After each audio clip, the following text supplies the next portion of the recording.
Good evening, everybody. Uh, Today, I'd like to focus on one of the three important themes or spiritual orientations that we find in the Vachana corpus. And in my previous presentation, I pointed out that it's very inaccurate to subsume all the Vachana poets and all the Vachana texts into the category of Lingayat Vireshaiva literature, as many scholars have done, and not even into the nomenclature of Bhakti alone. Uh, I said there are three approaches to spirituality, three soteriologies in the Vachanas, and one is labor based. This word labor is not an accurate translation, but I'm not finding any other equivalent in English.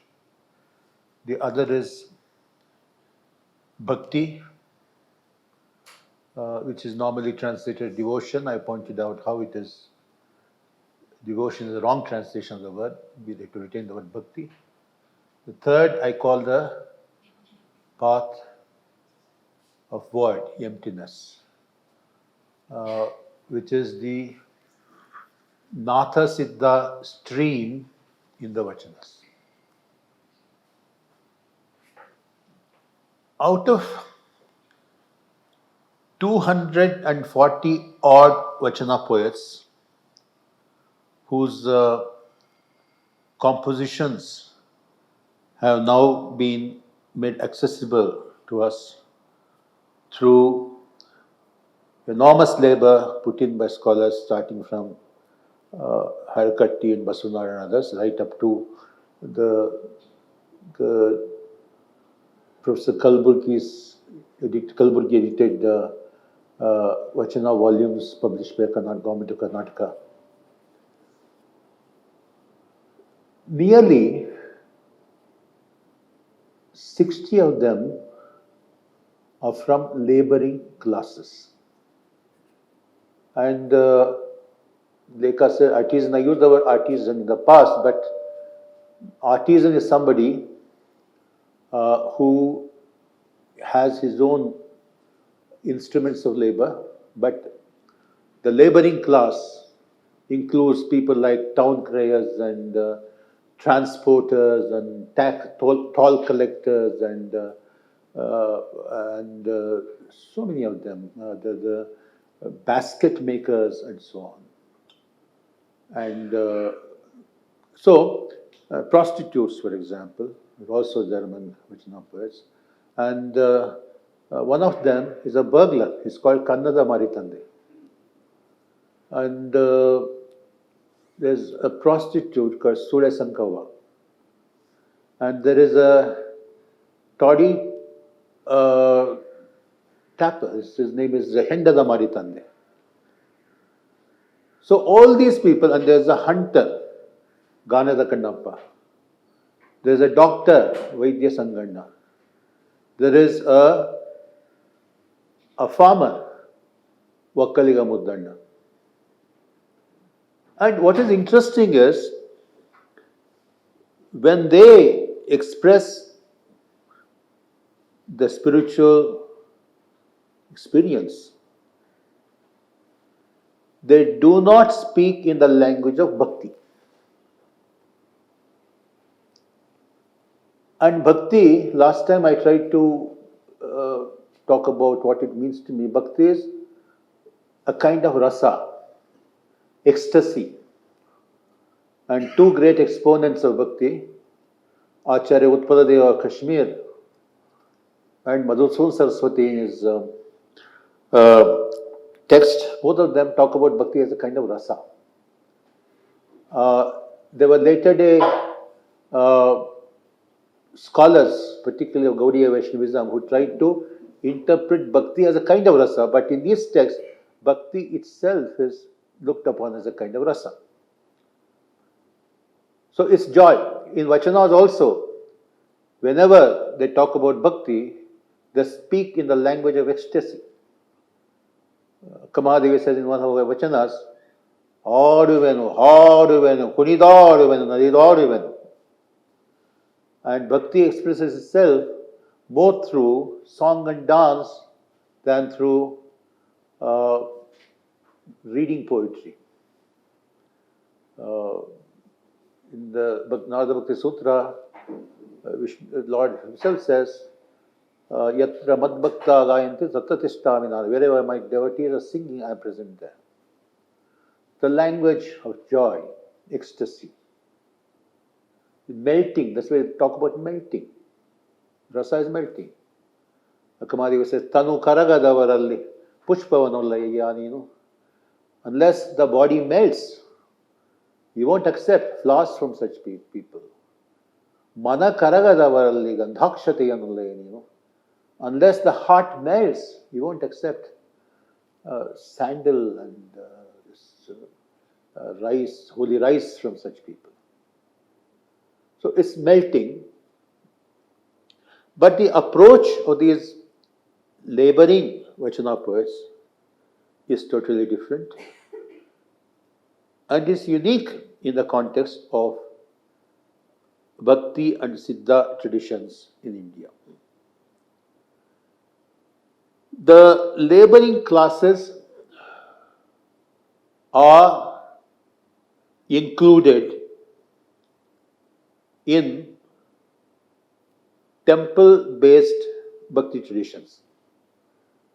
For example, historians have told us how in South India, temples which were very simple institutions when the Bhakti flourished, the Bhakti of the Alvas and Nine Mas flourished in Tamil Nadu. By the 10th century, they got royal patronage and they developed into huge institutions. And the number of people who had to put in service of the temple also increased by leaps and bounds. There's somebody, and different castes were given different acts of labor to contribute to the temple services. For example, florists would supply flowers and so on and so forth. And today, in some of the shrines in India, the florists, people who come and supply flowers and incense sticks, are Muslims. For example, there's a shrine of Savargi Shivlingeshwara in Gokak Taluk in Belgaum district, and the people who come and sell flowers at the shrine are Muslims. So different castes were put in, given different services, different jobs to contribute to the temple services. But this kind of seva, service, is something very different from what Vachana poets indicate by a unique term, Kayaka. Of course, a lot of people who talk about Vachanas, they chant like mantra, one phrase, Kayaka vai Kailasa, and they say Basavana said this. And they're completely wrong. Because Basavana never uses the word Kayaka. What he says is Kayave Kailasa, body is the temple. Kayaka, manual labor, something done with the body manually. And this word, my friend Professor Srinivasman is a great Sanskritist and confirmed it with him. Word Kayaka in the sense of labor is not there, was not there in Sanskrit also. And we don't find this word used in other Bhakti traditions. This Kaya, the body being compared to the temple, we find in many Bhakti traditions.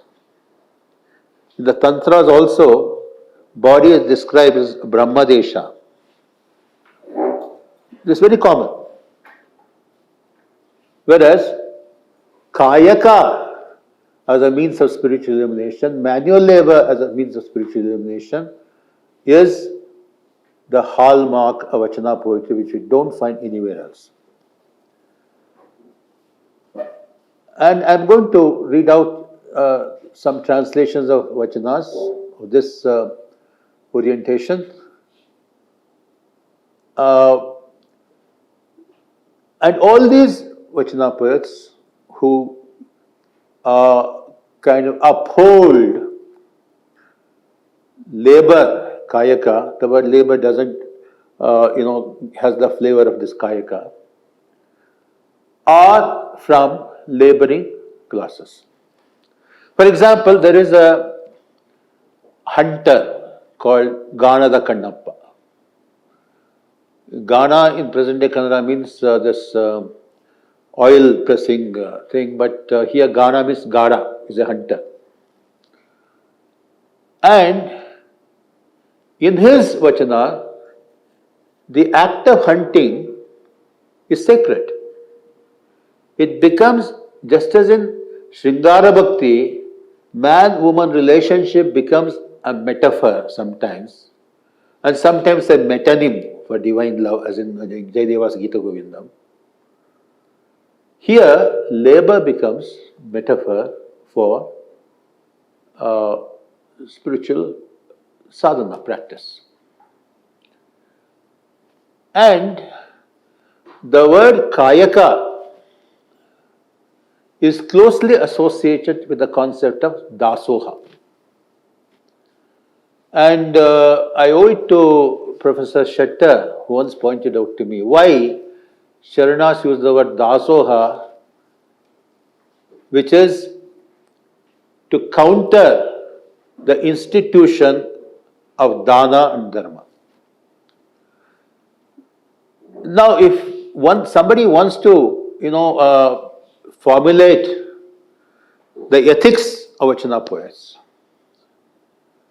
two things are taboo then. Some people say meat and alcohol is taboo. I don't agree because there's no guarantee. Basavana holasa may not mean meat, according to me. But two things are taboo, certainly. Parasati, paradhana. Another man's woman, somebody else's wealth. And who gave dana to whom? Is the rulers, kings and noblemen of those days, who gave dana to deserving people. And how did they generate the surplus wealth to give dana? Through the loot of the conquered people. The bigger the king, the bigger the emperor, the greater the bounty that he looted from other countries, other people. So this paradhani parasati, that's why Vachana poets rejected royal patronage. There's a contentious aspect of this. Basavana was with Vijaya as his finance minister. Some Vachana enthusiasts say he was the prime minister of Vijaya. There was no office of prime minister in those days. Bhakts keep on saying all kinds of things. But Basavana was employed with Vijaya, but he was not a praise singer of the king. He expressly condemns kingship in one of his Vachana. He says, Vyadhanando malava bilidare. Where a hunter hunts down a rabbit, Saluva hagake koduvarayya. People buy it with whichever currency is around. If somebody brings the dead body of a king, they won't even buy it for an akanet. Molaninda karakashta narana baduve. Worse than a rabbit is man's life. Nerenambo namakuda sanamadi. Elsewhere he says, Mahadani Kural Sangayanallade, Ani Bijaranganjuvaneya. I fear only Kural Sangamadeva, who is Mahadani, and Bijay is a Dani. He's a king, earthly king. And why should I be afraid of him? So this, if not complete rejection, this indifference to the state has always been there with Vachanas, in Bhakti traditions. In Tamil also, Tirunavukkarasar Appar, who was one of the Mudal Mover, the first three Shaivite saints, he said, Nam Arkum Anjo. We're not afraid of any of these kings, he says. And Periyalvar, in one of his famous songs in Diva Prabandham, it's called Palland, Palland, Pallai Rattand. Prosper for years and years, for 1,000 years. It's as if it talks in the tone of a Brahmin priest who is consecrating a king. But at the end of the poem it says, I am not blessing any king of the earth, only that Narayana who is the king of the whole world. Now, in Vachanas, I think they go one step further. When Tamil saints were alive, the state in South India was not so big, and the temple was a small institution. Then things changed by 10th century. When Raja Chola built this Brihdeshwara temple in the first century of the Common Era, after his conquest of the regions near the Ganga, that's why it was called Gangek Kondamaindan. So to celebrate his victory, he did this, and then as king's power increased, the temple's structure also increased, and the tower grew bigger and bigger. By the 12th century, temples had become an exploitative institution.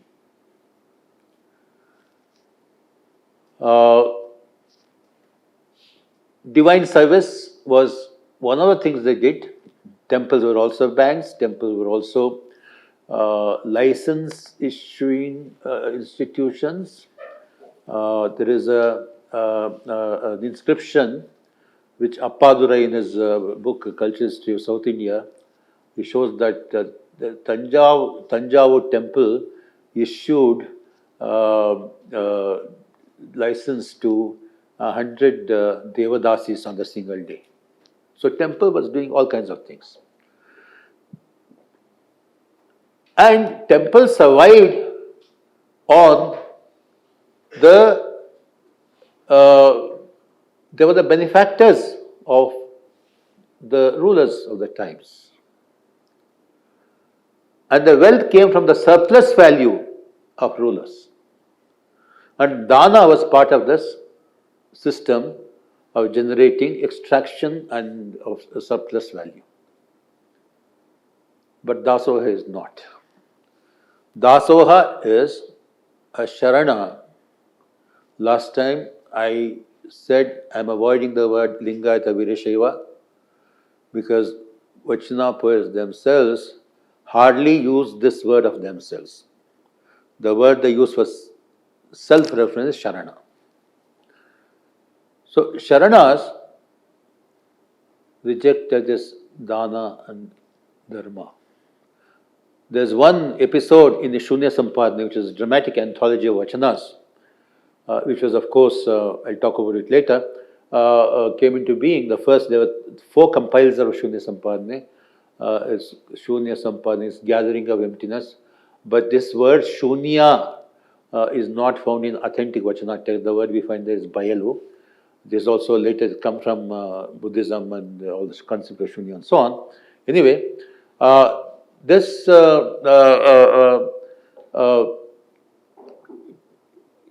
talks about how the Sharanas from laboring classes challenge this somebody who's been considered by the compiler of Shunya Sampadana as the leader of the Vachana tradition, Allama Prabhu, is challenged by these artisans, rope makers and women.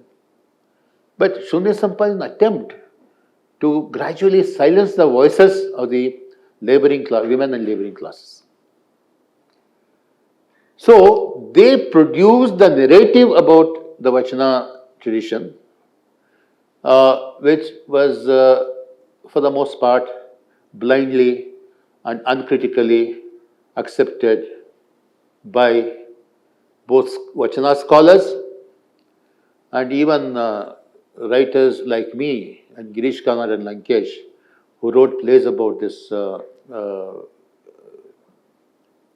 episode, Kalyana episode. And this mythification of the Sharana culture started. I'm not calling them movements, God forbid, call it cultures, traditions. Started with the first Telugu biographer of Basavanna, Palkurke Somanatha, in his Basav Puranam. So this mythification started, that mythical narrative that was constructed by the poetic narrators and the anthologists and the priestly class of 200-300 years after the Vachana efflorescence, that has become the basis of our understanding of Vachana, interpretation of Vachana still now, and we have to look beyond that to see Sharanas for what they stood for. And though numerically these laboring classes dominate the Vachana poets, it's unfortunate that their works are not properly preserved. In the manuscripts, most of the manuscripts are about these celebrated Vachana poets. And Shunya Sampana itself is a systematic effort to suppress and silence the voices of laboring classes and women. And another reason why we should look closely into this Kayaka expression of Vachanas is that it's unique. There are some references to this, labor people. For example, Kabir was a weaver. He says he sometimes used metaphors of weaving, but as part of his Bhakti. Chanting Ram Nam is also weaving. It's not that kind of thing. Undivided attention to the act of labor itself. Something like in two spiritual texts, one is Buddha's Satipatthana Suttam, Majjhima Nikaya, and in Vijnana Bhairava, text from Kashmir, Manual Meditation Kashmir Shaivism, they talk about anything, any part of your experience can be the object of meditation. But even they, of course, in principle, even labor that you do can be part of meditation, but they don't talk about it. So, before I make a few more observations on this very important but neglected dimension of Vachanas, let me read some of the Vachanas for you. And Adya Vachanakara, Basavanna says, Adyara Vachana Purusha Kandaya. The Vachanas of Adya, which is ancestors, is Purusha, the philosopher's stone. This image of Purusha is recurrent particularly in Natha Siddha, in Tantric traditions. And the metaphor of alchemy is also recurrent in other spiritual traditions like Sufism and in Chinese Buddhism. It's there in Vachana also. Adya Vachana Purusha Kandaya. So, who is the Adya? See, Basavanna it's now confirmed that he was born a Brahmin. But he never, though his father was Madarasa, in his own Vachanas, which is established inscriptionally, he never identifies himself with his father. He is Appanu Namma Madara Channaya, Bappanu Namma Kinnari Bammaya, Chikkaya Nammaya Dohara Kakkaya. He is naming all untouchable saints as his ancestors. Another Vachana he says, when the maid of Madara Channaya was made love to by the servant of Dora Kakaya, illegitimately, I was born out of that union. And if I call myself a Brahmana, Nanu Haravanandare Kudala Sangamanaguvanaya. This is the, kind of will with which Basavana disengaged from his Brahmin background. So, the first Vachanakara is Madara Channaya, who is an artisan. Madaya the cobbler, Channaya the cobbler. And of course, some scholars have tried to diminish the significance because our great Vachana scholar, Professor Chidanamurti, he tried in vain to demonstrate that Madara Channaya was only an elder contemporary of Basavana, and he learned writing Vachanas. But it's stupid because the language of Madara Channaya is old. If you look at the history of Kannada language, it's much older than the, and also the idiom is more, well formed in Basavana than Madara Channaya. So he is the first Vachanakara. The first Vachanakara was an artisan and he was a cobbler. And another great ancestor which whom Basavana mentions again and again is Devara Dasimaya. Dasimaya, the weaver. And he too was an artisan. And in this context, I should mention one more thing, because many scholars say that Sharanas, brought into vogue this practice of wearing Shivalingam on the body. It's called Ishtalinga. They rejected the Sthavarlinga of temples. But my own reading in the Vachana text in the last 30 years, from that I learned that not all of them believe in the wearing of Ishtalinga. In fact, in first Shunya Sampadne, when Siddharama comes to Kalyana to meet Basavana, some of Basavana's followers tell Basavana, please give him the initiation into Ishtalinga. And there's a debate whether this should be done. And Allama Prabhu says, Siddharama is already an evolved yogi, he doesn't need any other initiation. But in the second, third, and fourth versions of Shunya Sampadne, this episode is rewritten. Siddharama is given the Diksha. By that time, this sect of Sharanas was on the way to becoming a caste. It was becoming institutionalized. So, different Shunya Sampadna texts, anthology shows the different stages of that institutionalization. Madara Channaya never talks about the wearing of Ishtalinga. Neither does another cobbler saint, Madara Dhuraya. There are some of his Vachanas which talk about this theological concept, but obviously those Vachanas are interpolated. The language is very different. And then, but Dasimaya talks about the Ishtalinga worship, also about his labor as a spiritual practice. Now, I read two Vachanas, one by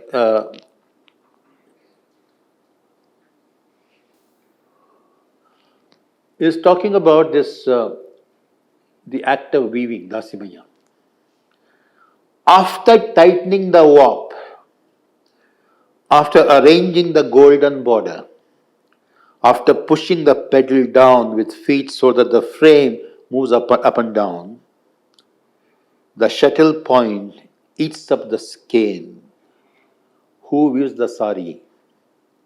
You or me, O Ramanatha. So when he is weaving a piece of cloth, he becomes Shiva himself. It's not surrender to the divine, it is transformation of the self into the divine through the act of labor. It's another kind of Advaita. It's characteristic of our Kayaka-centered Vachana poets. And now another Vachana was perhaps the first extant Vachana poet,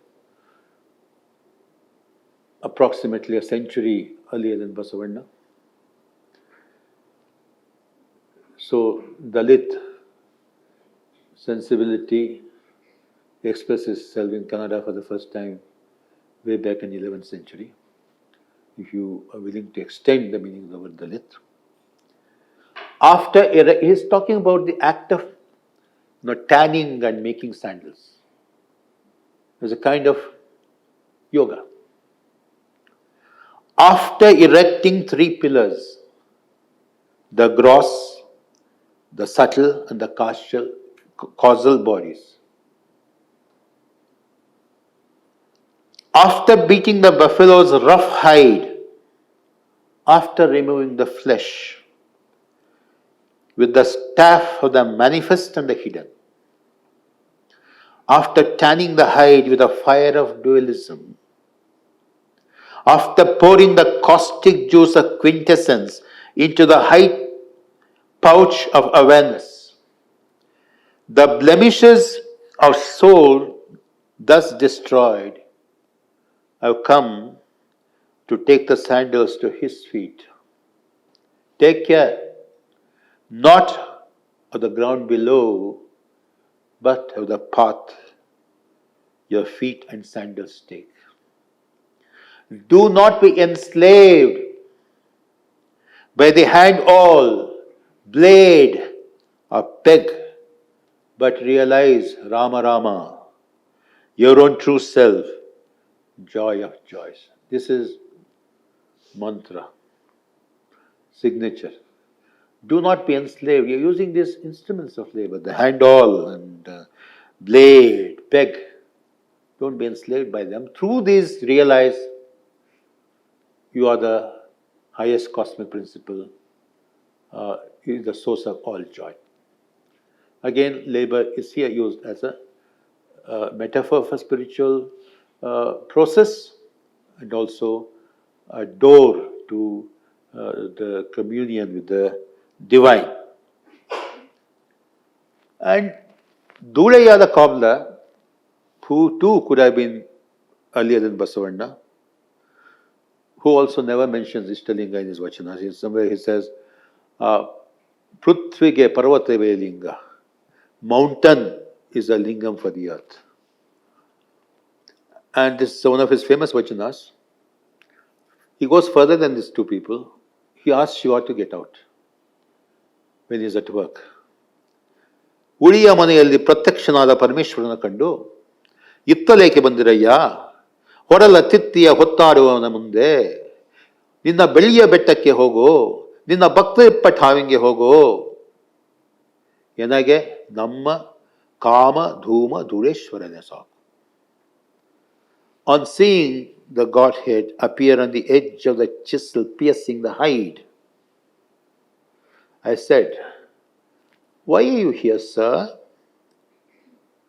In front of the one that moves about carrying this bag of flesh? Go away to the dwelling places of your devotees. Free them. Go on to the top of your silver mountain. Enough of your masquerades. Go free your devotees. By the grace of Master of lust, dust and smoke, go and prosper. I don't need your blessings. My master is Kamado Madhureshwara. I am blessing you, go.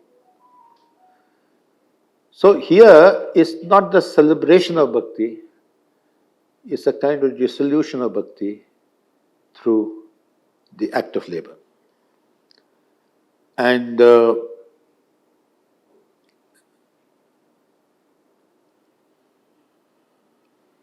I'll have a few minutes. And now this burglar, Kannada Maritande. So his job is burgling. I don't know whether it was a legal profession in those days, because in Ruchakatikam, this Charudatta, his house has been burgled, and the burglar has dug the hole so beautifully, Charudatta admires his artistic skill. But Maritande was a burglar, and he says, he uses the metaphors of his trade. For the master of my picklock, I slaughtered a goat, sacrificed a monkey, dedicated my parents. And even in spite of this, the stolen object does not come to me lovingly.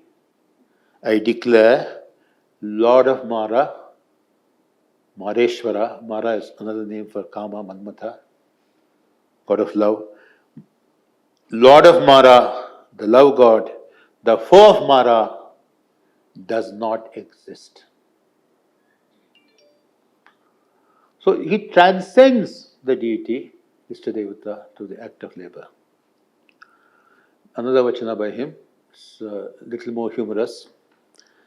If I am a thief at night, that would be a shame to the master who gave me the picklock. If I enter houses when people are forgetful and asleep, that would be a shame to my art of theft. I wake up the forgetful, show them the riches, and then bring out my own too, O Father, Lord of Mara, love God, the foe of love God. It's a different way of using this metaphor. So stealing here is only metaphorical, but uses images from his trade. Here's another Vachana poet called Turgahi Ramana, Ramana the cowherd. ಉದಯದಲ್ಲಿ ರುದ್ರನ ಕಾವ್ಯ, ಮಧ್ಯಾಹ್ನದಲ್ಲಿ ವಿಷ್ಣುವ ಕಾವ್ಯ. ಉದಯದಲ್ಲಿ ಬ್ರಹ್ಮನ ಕಾವ್ಯ, ಮಧ್ಯಾಹ್ನದಲ್ಲಿ ವಿಷ್ಣುವ ಕಾವ್ಯ, ಅಸ್ತಮಾನದಲ್ಲಿ ರುದ್ರನ ಕಾವ್ಯ. He says, at dawn I keep vigil of Brahma, at noon I keep vigil of Vishnu, at sunset I keep vigil of Rudra, at night after I drive the herd back to their folds, I ask, oh, when shall I be rid of this cowherd staff? No, the cowherd staff shall not drop from my hands until Vishveshwara Linga, the Lord of cowherds. For him, Shiva is a big cowherd. Gopatinatha Vishveshwara Linga ceases to be.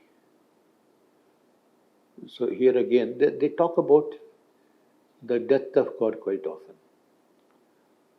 Akamadeva also talks about Channa Mallikarjuna, Kolva Bhashe. This language is a language of killing Channa Mallikarjuna. Allama Prabhu also talks about it. You know, Vachanas says, Ganga Devi Munde Yadalu. Ganga, Shiva's spouse. Shiva has this Pati Patni or Wo business. Ganga is Wo. Patni is Gauri. Ganga Devi Munde Yadalu. She became widowed. Gauri Devi Ole Ekadidaru. Gauri removed her, took off her earrings. Vasudeva Vimana Hotto, Vasudeva, he carried the buyer. Vayudeva Kulyanikida, wind god set it on fire. Attindatta Gogeshwara Sattanemba Suddhi. From then on, the rumor that Gogeshwara is dead. So, this is another dimension of bhakti. When bhakti transcends bhakti itself. Uh, Alama does it in the way of mystics do, but these artisans do it in their own way. Um, okay, now I just can give one more example, and I'm going to conclude soon. Now there is this, just two more examples. One is Ramanna Kavhar is over, and then this Chaudeya, who's the ferryman Chaudeya, Ambigara Chaudeya. So his job is to ferry people across this river or lake, whatever it is. He says, entering from behind a nondescript, this is somebody else, this is, this another Vachana poet was street performer. There were a group of Vachana poets who were street performers. Kalaketaya. Kalaketaya is a kind of Bahuru. Bahurupi Chaudaya. Bahurupi is the semi-untouchable performing tribes you find all over India. They were one of the tribes, denotified tribes of India. They're still sacred beggars of India. And then Nagaya Maritande, the comedian Maritande is another one. This is Chaudaya, meaning Bahurupi Chaudaya. See, these Vachanas show that Vachana poets did not communicate themselves in the literary fashion by reading the Vachanas to an audience. They were composed orally, they were sung out, they were performed also. And unfortunately, we're looking at Bhakti texts as if it's literature, written literature. It was not. It was a kind of, I hate the word performance, so it is poetry in action. Poetry which is staged in a particular way. So he says Chaudai, the Chaudai of Ferryman. Okay, I finished that. Let me read this Chaudaya first. Here I come, a bodiless ferryman, to the great river. If you pay the price, your mind is the price that you should pay, that grasps and lets go. So Vachana poets talk about this. Mind can only do things, grasping things and relaxing it. In Tantras, this is called Unmesha and Nimesha. So grasp the mind that grasps and lets go. I'll take you across the great stream, says Chaudaya the ferryman. All the other Vachana poets use the name of the Ishta Devata as the signature line, like North Indian poets like Kabir and Tuka and Gnaneshwar of Maharashtra, etc. Chaudaya uses his own name as Ankita. And now the last example I'm giving is from Bahurupi Chaudaya. He's also Chaudaya, but he's not the boatman Chaudaya. He's a Sikh Bahurupi. Entering from behind a nondescript curtain, putting on many guises of the living, I was playing the form of the Lord of all beasts. I shattered the amplifier, tore up the curtain, proclaiming things living are nowhere in space. I was hailing Naginatha, dear to Rekanna, Purahare, Purahare. This is one of the war cries which is used in Vachanas sometimes. Another Vachana he says, donning 84 million disguises in splendid forms, I came to amuse my kinsmen. They do not know the beauty of many guises All the splendor of many disguises dissolves into formlessness. This reminds me of Prospero's prayer at the end of Shakespeare's Tempest, when the dream figures vanish into thin air, he says, into formlessness, in Naginatha, dear to Rekanna. So there are several other examples. I stop here because I think I've already spoken nearly for an hour, and there has to be some time for question and answers.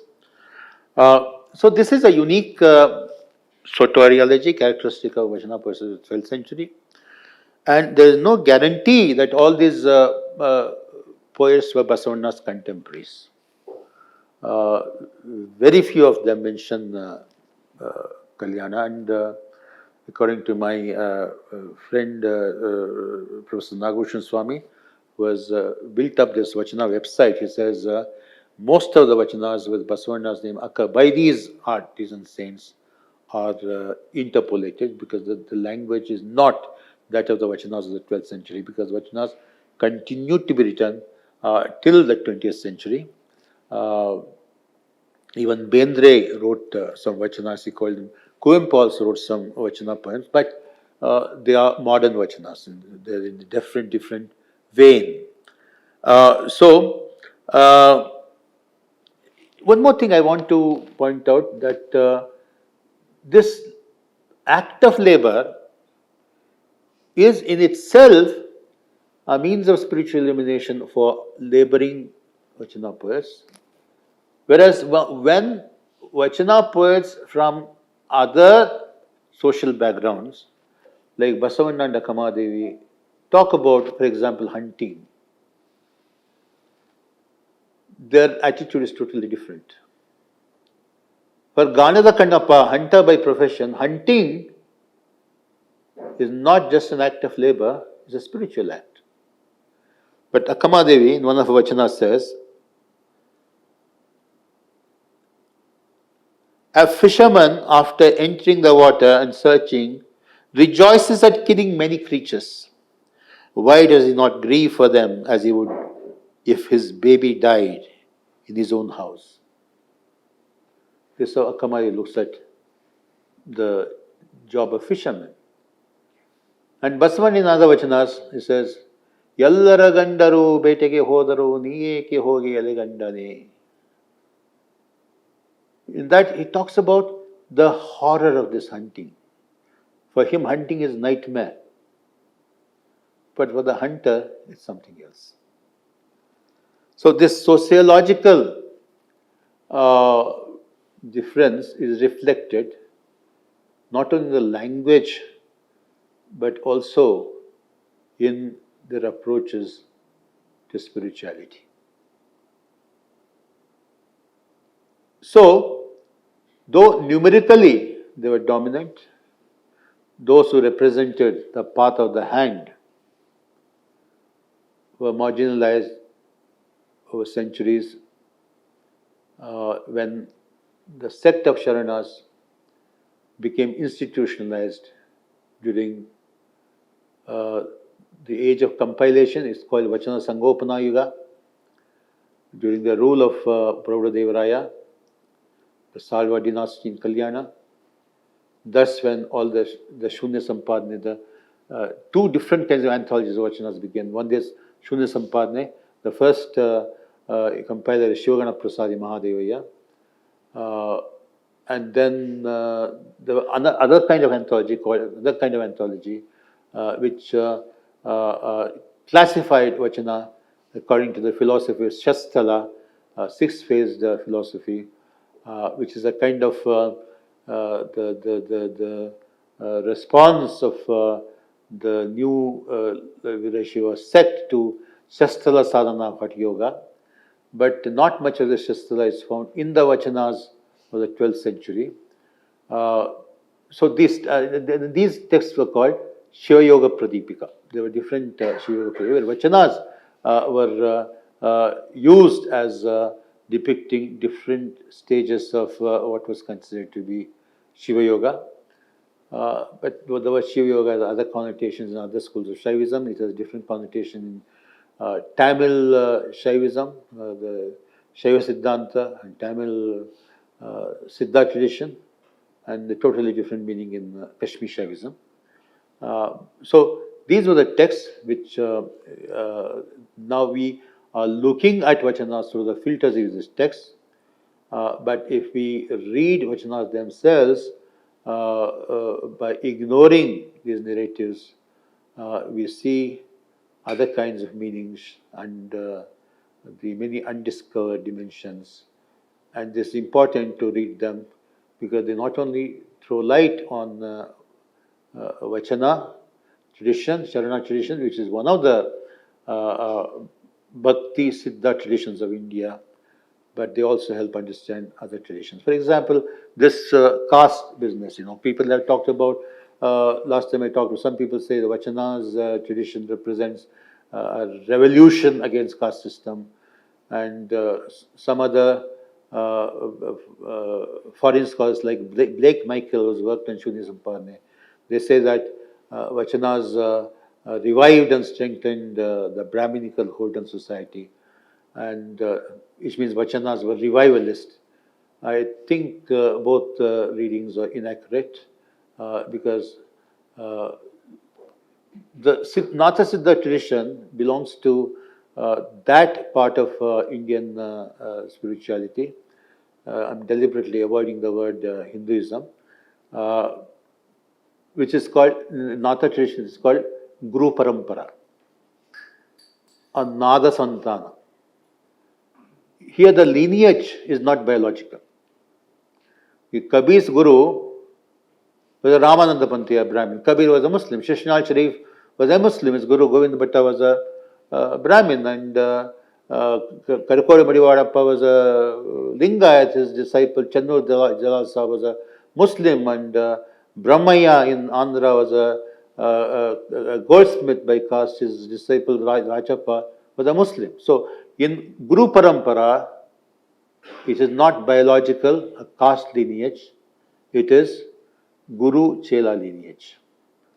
And Sharana, then why does Basavana say that my ancestors are cobblers, tanners, not Brahmins? Because he disengages himself from this Bindu Parampara, which is biological lineage, to qualify into this Nada Parampara, Guru Parampara. And these days people are debating whether Kanakadasa was a Kuruba or a Nayaka. There are two kinds of Nayakas, N-E-I-K Nayaka, N-E-Y-A-K Nayaka, according to Hamner Commission. But Kanakadasa, what does he say about his caste? He says, when the moment he took this initiation into Hari Bhakti, Mukutara Yenna Nurundu Kuladavaru, Bhakuti Margake Yogya Nanadeno. He says, I completely, not only me, all my clans people have been rid of the stigma of Kula. Whether Kula is caste or not, Professor Balagandha Gangadhara has confused all of us by trying to mix up these two words. I'm not going into that. So, is freeing oneself from caste, not revolution. We say it's a peaceful revolution. They could not change the casteist oppression society, but they were able to create those spaces where people from all castes and communities could come together on a common platform without discrimination. That's what the Bhakti tradition, most of them. There were also some exceptions in Bhakti traditions. Because if you look at the genealogy of Bhakti tradition in India, there's a heyday of Bhakti culture when great poetry is written, new forms of art come into being, and later it's institutionalized by theologians, and then it loses its energy, and then compilations, anthologies, interpretations arguments, doctrines begin. Just as poetics, in some sense, is the death of poetry, theology is the death of Bhakti and Siddha traditions. This happened to Vachana tradition. This happened to Tamil traditions also. We had to recover Bhakti from Bhakti theology. And what I'm trying to do in these lectures, in some of my recent presentations and writings of Vachanas, is to recover this quintessence of Vachanas, which have gathered the rust of institutionalization and theology. So I stop here. Any questions, I'll be happy to answer.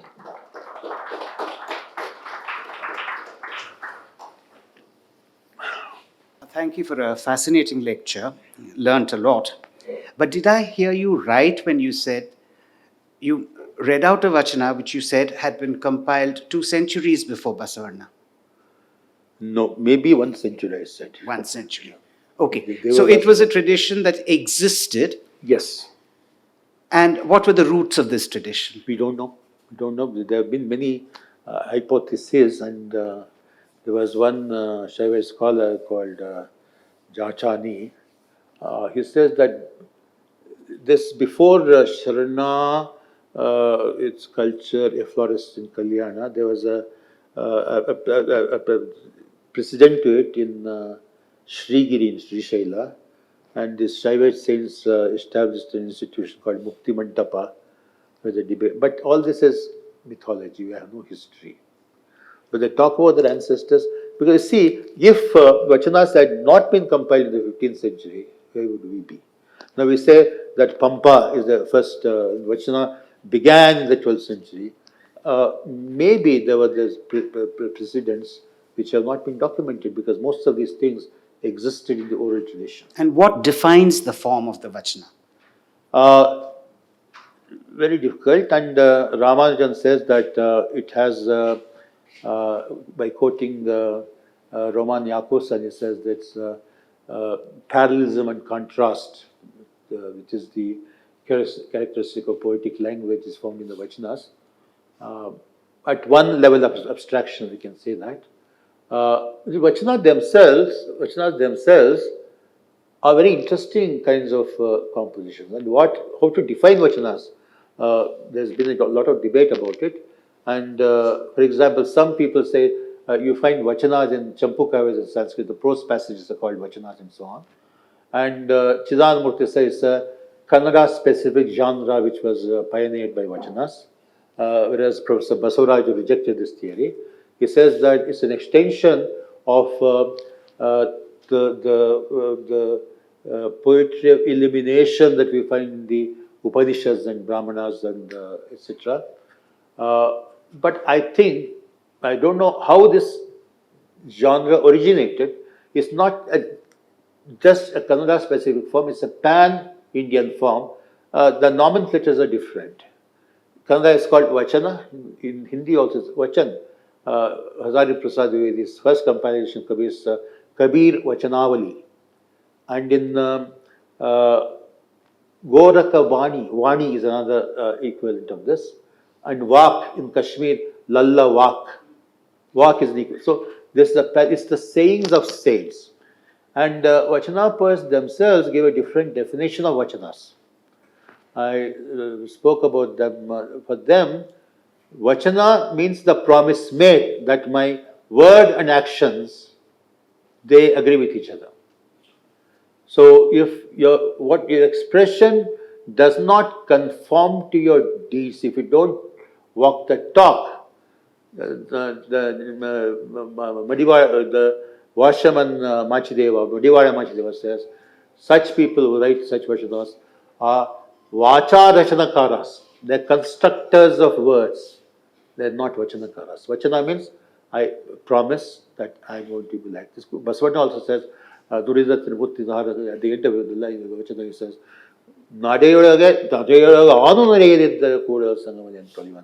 and the reason why they say that Vachanas is full of Brahmin bashing. It's not just that, they also bash Jains, they also bash the worshippers of these rural deities, and they also bash the worshippers of Shivalingam in the temple. All those spiritual practices where the belief and action do not go together. For example, Vaswana in one of his Vachanas, when they look at the stone snake, they pour milk on it. When they look at the real snake, they run away. So this kind of hypocrisy of these practices that they condemn, it's not just Brahmin bashing or Jain bashing or anything of the kind. There's also a lot of Shaiva bashing in Vachanas themselves.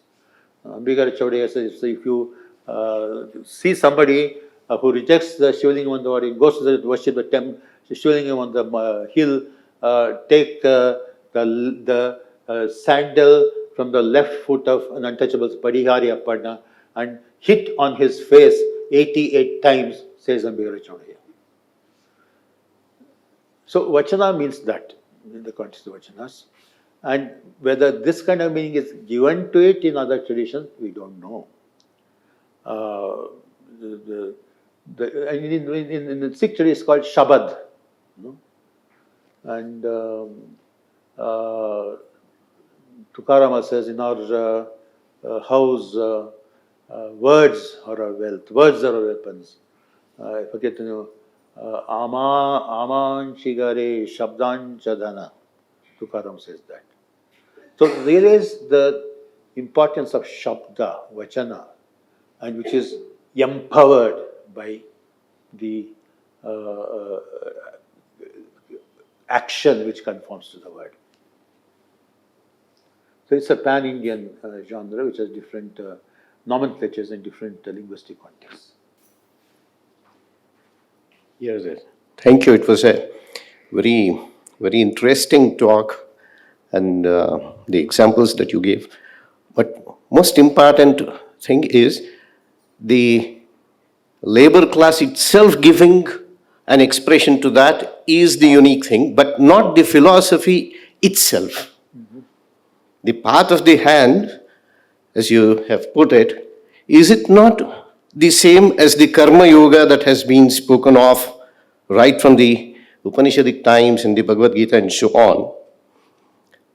There also it is actually the kind of metaphors that you gave as examples are to be found from the Upanishadic times.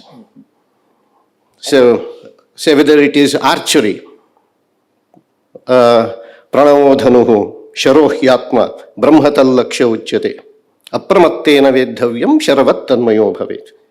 So the bow is the pranama, your own self is the arrow. You must shoot it so that the arrow is one with the target. So it speaks in such, and of course even Bhagavad Gita it comes, yoga karma kaushalam. Whatever you do, the kind skill and that mindfulness. So this philosophy, of course, is an ancient one, and it has been picked up by many, and as you said, even before Basavana, this kind of philosophy and practice was there, but the expression of that is something very unique, as you say in these Vachanakaras of the various labor classes. And incidentally, when the question was asked about what is meant by Vachana, it is actually that expression. So you not only do that, but also express that. And that way, Vachana, Vani, Vak, they all come from the same. So to speak about that. So the uniqueness is not so much in the philosophy itself as in expressing it. That's what I felt. Yeah. I said these metaphors are used elsewhere. But the word, concept of Kayaka is new. The word is new. And this association with dasoha is new. This emerged in a particular historical context. Yeah, but that connection you didn't make No, because there was no time. Yes, no, that's it. With Kayaka, I had no time. I mentioned Dasoha. That's very important. Particular historical context. Uh, the metaphors continue. For example, the metaphor of the boat, you have it in Vachanas, you have it in Laleshwari, Lalawak, you have it in bowl poetry, but the contexts are different. There are recurrent metaphors in both in Bhakti and Siddha tradition, but Kayaka is a specific kind of philosophy which was developed in the Vachanas of 12th century. And secondly, Vachanas meaning expression, yes, I don't deny that. But the way these Vachana poets themselves understood the word Vachana, to understand that we have to listen to them. You can't go by the fact that the word Vachana predated them and it survived them. Meanings keep on changing and they give specific. For example, what do they mean by linga? Now, if you look at Linga theologians or Matadipatis, they tell you the Ishtalinga is all Linga is about. But Allama says in one of the Vachanas, Linga vembudu ondu anantada hesaru. And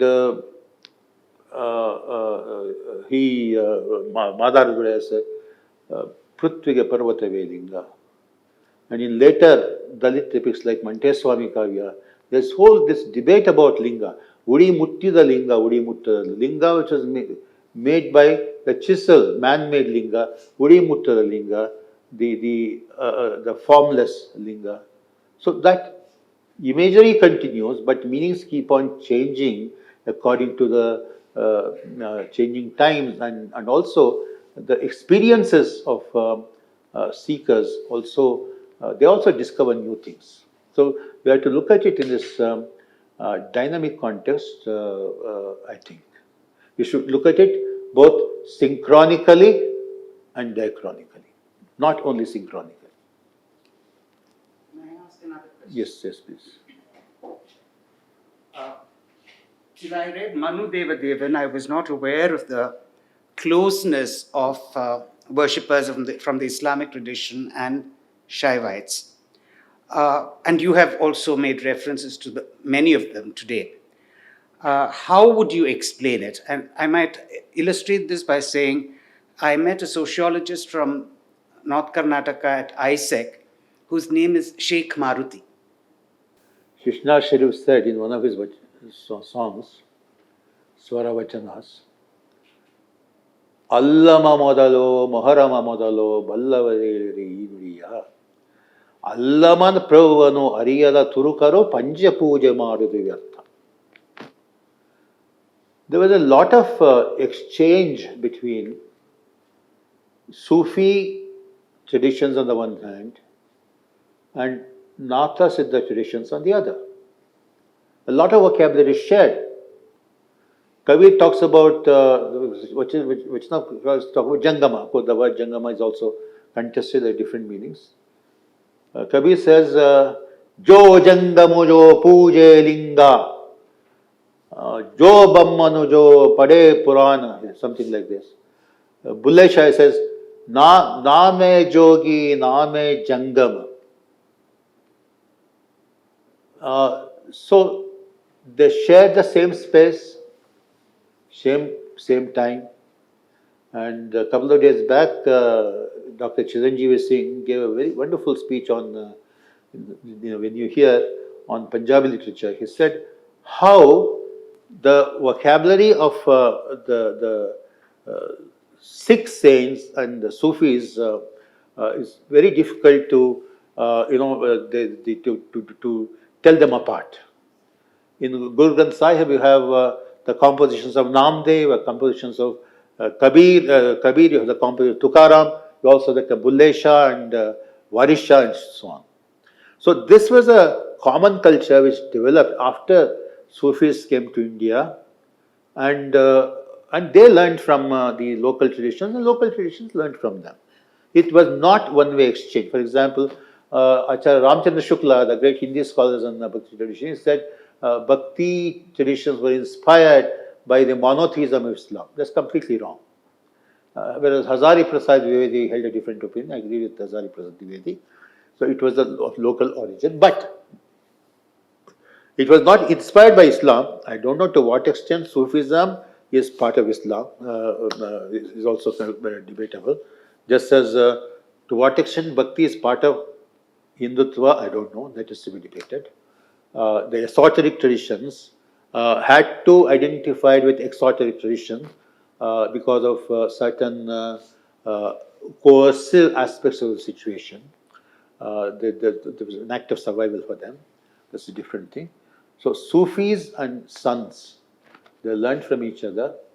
And in Karnataka, this is particularly discernible in the next phase of Vachana efflorescence, which is the efflorescence of Swara Vachanas, which are also called Tattvapadas. If we agree to the myth of Kalyana, it had one center, Swara Vachanas had many centers, and here again we have nearly 300, 400 Swara Vachana Tattvapadas who are being documented, maybe many more. The scholars are discovering because most of it is the oral tradition. So you see a lot of comments. Sometimes there is one Swaravachanakara called Channur Jalal Saab, who kind of writes one line in Kannada, another line in Urdu. Another saint in this Hyderabad, Karnataka, Mailara Basolinga, one line in Telugu, one line in Urdu, and one line in Kannada. And here in the Andhra border, Kaivar Narayan Tata writes one line in Telugu, one line in Kannada. He composed both in Telugu and Kannada. So this multiculturalism, multilingualism, and this shared symbolism is common to our spiritual traditions from 18th century onwards, when this exchange between Sufis and sons became intensified. So, how do you look at the collective consciousness of the Vachanakaras in the larger perspective of Anubhava Mandapa? Anubhava Mandapa is a beautiful myth. Because none of the Vachanas talk about Anubhava Mandapa. It's only narrative, post 15th century narratives which talk about Anubhava Mandapa. And if you go to Kalyan today, there's one kind of mantap, this is Anubhava Mandapa, but the grandeur in which is invoked in, not in Vachana, but later Virishaiva literature, you don't, it may be something else. And so it's this concept was popularized by Chennappa Uttangi, who was a Lingayat but who became a Protestant priest. And he wrote about Vachanas, and he called it, he tried to use categories of Protestantism to talk about Vachana. He says this is Hindu Protestantism. And this Anubhava Mandapa was the parliament of religions. And later scholars like Hiremalu and then one Kumar Swami from Dharwad who wrote about Vachana in English. Again, they talked about Hindu Protestantism. These are, very inauthentic ways of invoking Eurocentric categories to talk about our past. I completely disown this such exercises. So thanks for the wonderful talk. I want to know the difference between Sarvatnyana Pada, Sarvatnyana Pada and Vachana. Okay. That is one question. The other question was, in your last presentation, you said that you don't call it as a movement, right? But in today's presentation, you said almost 1/3 of these Vachanakaras are from the, labor class and things like that.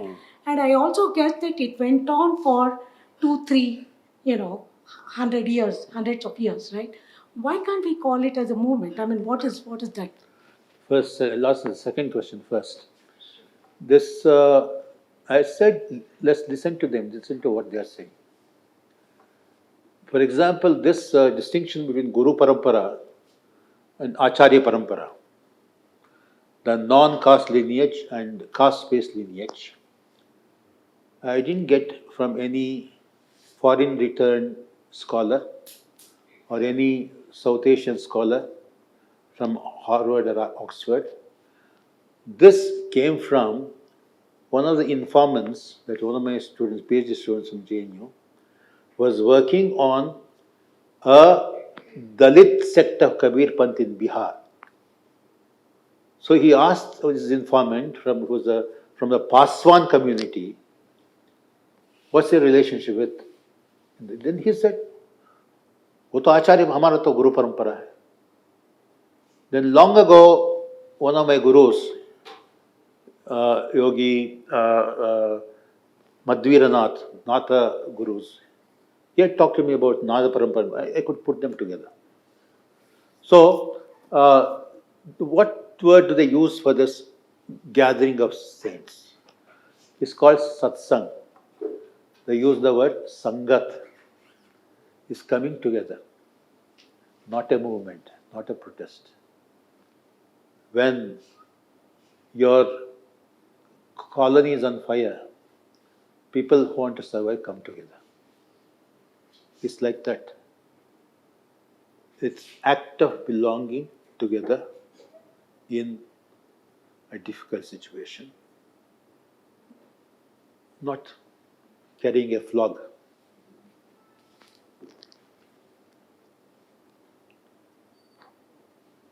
What was the first question?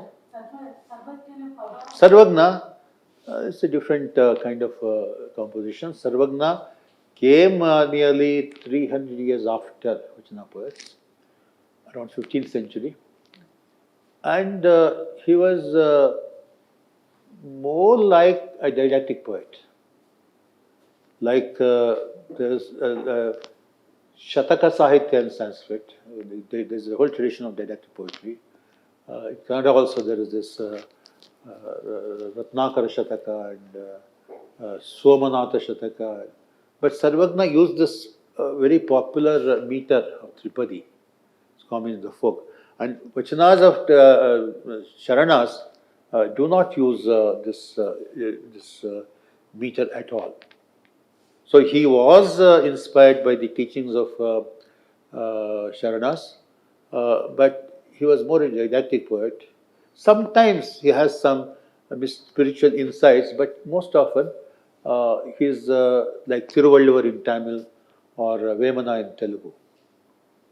It's that kind of poetry. Sir, one more question. I think you answered Well, it right recommend. back. I think my voice is loud enough to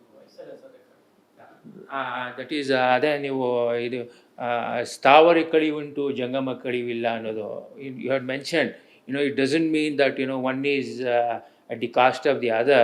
It should be understood. You touched on that, but Yes. can you elaborate a bit on that? Yeah, I thought I could be the next, but today I'll just sum it up. This use of these concepts, Thavara and Jagama, as binaries, it